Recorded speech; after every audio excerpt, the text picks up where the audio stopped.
Have you ever, like, see one of those, like heart-melting moments where someone's giving a baby, like, a ton of kisses, Oh, like a yeah. little peck on the cheek or a little smooch? Right? Yeah. It feels so innocent, so full of just pure, affection. Mhm. But today we're going to look into a story that kind of throws a wrench in that whole, like, picture of innocence. We're going to look at how something as simple as a kiss can have some seriously devastating consequences.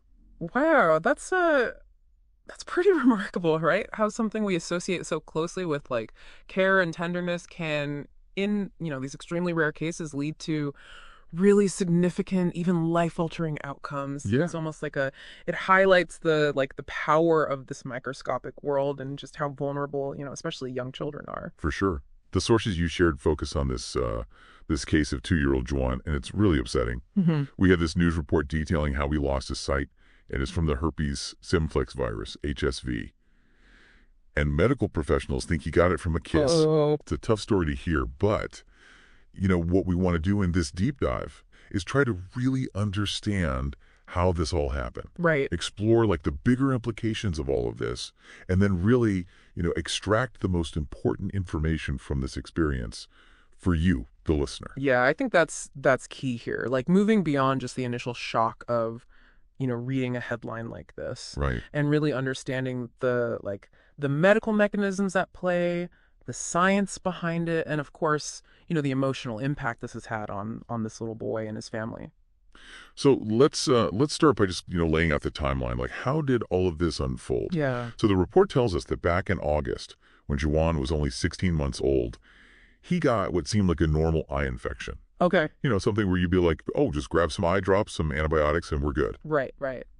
But, and this is really telling, right? It shows how these early signs of something really rare and serious can be mistaken for something super common. Totally. Totally. And it really makes you think, like, as a parent, how vigilant you have to be. Absolutely, yeah. Yeah. But, those eye drops, those antibiotics, didn't work for Juwan. Oh. The infection got worse, and that's when things got really concerning. Mm-hmm. So they took him to a specialist, and the diagnosis they got was not what they expected at all. Oh no. Herpes simplex virus, HSV in his eye. I mean, that's where the story takes a turn, right? Yeah, Most people, when they think of HSV, they think of cold sores. You get them around your lips, your mouth. right. You don't think about it being in the eye and specifically in the cornea. That's not usual. You can imagine the mom, Michelle, how she felt when the doctor said it looked like a fever blister was growing on her son's cornea. She thought it was a joke, like an April Fool's Day kind of thing. Mm-hmm. And her reaction, like, makes total sense. Totally. Like, everyone thinks fever blisters, those are on the lips, the mouth. You don't think about it being an eye thing at all. Right. So to get our listeners up to speed, how does herpes usually show up? Like, just to help understand Michelle's reaction a bit better. So the common understanding, it's definitely like oral outbreaks or genital. Right. So herpes simplex virus type 1, that's usually the cold sore culprit, and type 2 is usually genital herpes, though there can be some overlap between the two. Oh, okay. So hearing about it, affecting the eye like this, that's not the typical scenario. Right. And the crazy thing is, Juwan's eye was actually discolored, like green, from the medication. And that basically showed where the herpes sore was, like literally growing on his cornea. Oh, wow. I can't imagine how distressing that must have been for his parents to see. No, absolutely. And it wasn't just a case of, like, putting some cream on it and it'll be fine. Right. The report says the doctors actually struggled to get the infection under control for weeks. Oh, wow. They even had to contact experts all the way in New York just to get the right medicine. Mm, Like, that speaks to how rare and how serious this situation was.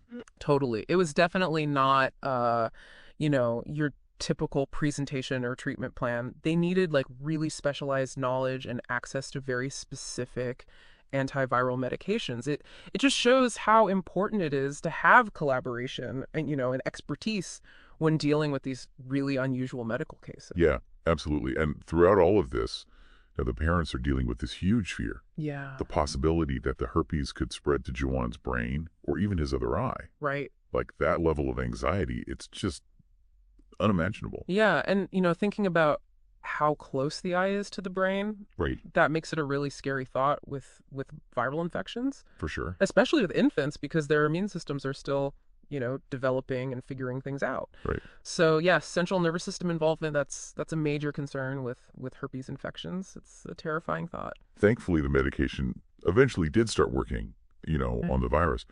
But, and here's where it gets really heartbreaking. By the time the medicine was effective, the virus had already done so much damage to Juwan's cornea that he basically lost all feeling in the eye. Oh no. And he went completely blind in that eye. Wow. Like, this really shows how even if you can stop a virus, the damage it does at the beginning can be permanent. Yeah, that's a key point about a lot of viral infections, actually. Like the inflammation and the direct damage to the cells caused by the virus, that can have really long-lasting consequences even after the virus itself isn't active anymore. Right. And in this case, the cornea is such a delicate structure, and it was really badly damaged, which led to this, really awful outcome. And it didn't stop there. Oh, no. Michelle said that because of the damage, his brain essentially stopped recognizing the eye. It stopped sending signals to it. Wow. And then the natural gel that protects the eye and keeps it moist, that started to evaporate. Oh. Like his body's own defenses were failing. Right, because when you lose the nerve function in the cornea, it disrupts all the normal feedback loops that keep the eye healthy. Yeah. And corneal sensation, that's super important for tear production, for keeping that protective moisture film on the eye. So without those signals, the eye just becomes incredibly vulnerable. And then she said something, and it's just horrific, hard to even imagine. She said his eyes started to melt away. Oh my God. And a 4-millimeter hole developed. Wow. As a parent, I can't even begin to imagine hearing that about your child. No, it's beyond comprehension. It just shows how destructive this virus can be when it attacks something so fragile. Yeah, the melting in the hole, that means there was serious tissue breakdown. Right. And ongoing inflammation that his body just couldn't control. It really speaks to how severe that initial viral attack on the cornea was. And it still didn't end there. Oh, God. Now they had to deal with constant eye infections in that hole. Oh, wow. And doctor said he could lose the entire eye. Oh. So because the eye was open, other infections could get in. Right, exactly. Any disruption on the surface of the eye, it's a huge risk for bacterial or fungal infections. Yeah. And that doesn't just complicate healing, it can also threaten the whole structure and function of the eye. So they had to make a really difficult decision. They traveled to South Africa to see specialists in Cape Town. And there, Juwan had this surgery, an amnion graft surgery, to try and heal his cornea. For our listeners, that's where they use a membrane from the placenta, and it's known for its healing abilities. Oh, wow. And they actually stitched his eyelids together to protect the eye. Right. Yeah, stitching the eyelids shut is a common technique. It's really effective, especially when the surface of the eye is damaged like this. It basically protects the eye and creates this moist enclosed space that helps with healing. Right. And the amnion graft acts like a biological bandage, and it releases things that can help regenerate tissue. That's good. Yeah. But this is just the start of a long road for them. Oh, wow. They have to go back to South Africa in April for this big operation where they're going to transfer nerves from his leg to his eye. Wow, that's intense. I know. Yeah. So the goal is to try and get some feeling back in the cornea. Right. Which is crucial for the long term. Yeah, because a healthy cornea, it relies on that nerve function to stay transparent and healthy overall. Right. So getting that sensation back is a big step towards maybe regaining some vision later on, maybe through a corneal transplant. Yeah. It's cutting edge, a really complex procedure. And that's what they're hoping for, that if that nerve transfer works, next year he might be able to get a cornea transplant to get some of his sight back in that eye. Wow. It's a long and difficult journey for this little boy and his family. Absolutely. It's like this multi-stage process, and each step comes with its own risks and potential benefits. Right. And on top of all that, he's got to take antiviral meds for years to come. Oh. To try and prevent any more herpes flare-ups. So that's characteristic of HSV, right? Once you're infected, it stays in your body kind of dormant. Right. And it can come back under certain conditions. Right. So the medication helps suppress those reactivations. Yeah. It's not just a one-time treatment. It's something they'll have to manage for a long time. It's a lifelong issue. Yeah. And it's not just the emotional and physical toll.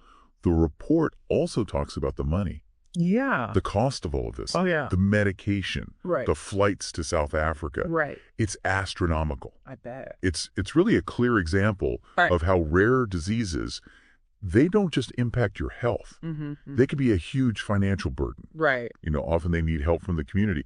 And it shows how healthcare coverage can fall short in these cases. Yeah. So they're fundraising to try and cover all the costs. That makes sense. It's a stark reminder of how these conditions can really impact families on a practical level.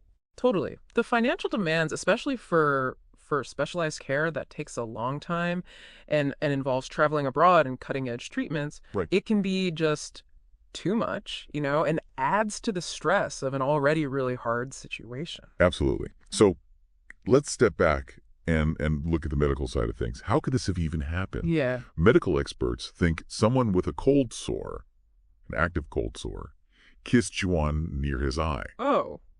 Sounds so simple, Mhm. but the consequences are just huge. Wow. And this way of transmitting the virus, while it's thankfully not common for ocular herpes in babies, it makes sense, right? Right. The virus is really contagious when you have a sore, and if it touches like mucous membranes, like tissues in the eye, that's how it spreads.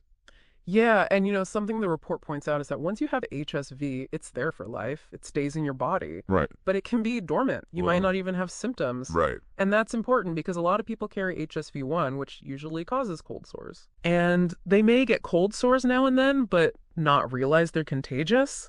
Right. That's what makes it tricky, Right, Someone yeah. could spread it without even knowing. And the report makes it clear that it's super unusual for a cold sore to show up mainly on the cornea like this. Right. It's not what we normally think of. Why is it less common for it to start on the cornea this way? Well, usually HSV gets in through mucous membranes, like in the mouth or genital area. Right. Sometimes it spreads from there, but with Juwan, it seems like it went directly into his eye, Right. probably from contact with a cold sore. Right. That's the most likely scenario. Okay. And it just shows, a critical, even though uncommon way that babies can get HSV. Right. It highlights why we need to be so aware, even with seemingly minor symptoms in adults who are around young children. Yeah. Yeah. But beyond all the medical details, the report also talks about the emotional impact this has had on Juwan's family. Of course. Michelle says he's a trooper. He's so strong, always smiling, even though he's in a lot of pain. Wow. It's incredible to see a child be so strong when faced with something like this. Yeah, But it's also heartbreaking. it is. Kids can be so resilient, but they still suffer. Yeah. And what his mom said really highlights that amazing resilience that kids have. Yeah. But it also shows the burden that his parents are carrying. And the parents, they were angry at first, which is completely understandable. Mhm. They were angry at whoever gave their son the virus. Right. They said they felt really, really angry at whoever was so selfish that kissed their child with a cold sore. And it's a natural response, right? Mhm. You want to protect your kids. Right. And when they get hurt, especially when it seems like it could have been prevented, you feel a lot of strong emotions. It's true. But what's amazing is that they were able to change their perspective. Right. And that says a lot about them, I think. Yeah. That even in their pain, they were able to understand that whoever kissed Juwan probably didn't mean to hurt him. And that it was probably an act of love. It highlights this complex balance, Right. wanting to understand what happened, but also realizing that it was likely an accident. Yeah. It makes you think about how we deal with blame when someone hurts someone else, but they didn't mean to. It does. It's a really interesting point. And Michelle, she asked that question that every parent asks when their child is hurting. Why is my poor baby having to go through this? Yeah. It's just pure grief, and that feeling of helplessness that any parent who's seen their child suffer understands. It's so true. That question, it captures that feeling of unfairness that parents feel when their child gets sick or hurt. It's just heartbreaking. And one more thing from the report. Juwan's parents don't have herpes in their blood, Oh, okay. which means he probably got it from someone else, not from them. Right. So it wasn't a congenital issue. Right. Or like a reactivation of a latent virus he already had. Exactly. That really points to it being transmitted through contact, probably from a cold sore. Right. So as we wrap up this deep dive, the biggest takeaway for me is that this story is a really powerful reminder. Yeah. Herpes can have serious, even though rare, consequences for a young child. And it can happen through something as simple as a kiss. Yeah, it really underscores how vulnerable infants and young children are to infections, Right. and that even viruses that are pretty common in adults can have really serious lasting effects on kids. And it shows how HSV is something you have for life. Juwan and his family, they're looking at years of medication, ongoing treatments, and the chance of more complications. Ah, This isn't something they'll just get over. right. It's their reality now. It's something they'll have to manage for a long Yeah, time. yeah. And this story really makes you think about how you interact with babies and young children, Mm-hmm. especially if you have a cold sore or know someone who does. For sure. It makes you think twice, Yeah, you know? Be a bit more cautious and aware when you're showing affection. absolutely. It's about finding that balance, Right. right? We don't want to stop people from showing affection, but we need to be aware of the risks. Right. Especially when someone has an active infection, it's about protecting those little ones. Absolutely. It really brings home this careful balance. Yeah. You know, the instinct to show love, especially to babies, Mm, versus knowing the risks, right. even if they're rare. Yeah, It's something to really think about. for sure. How we interact with each other in this Yeah. whole unseen world of viruses that can have such a huge impact. It's amazing, isn't it? Yeah, How these tiny things can change lives like that. it really is.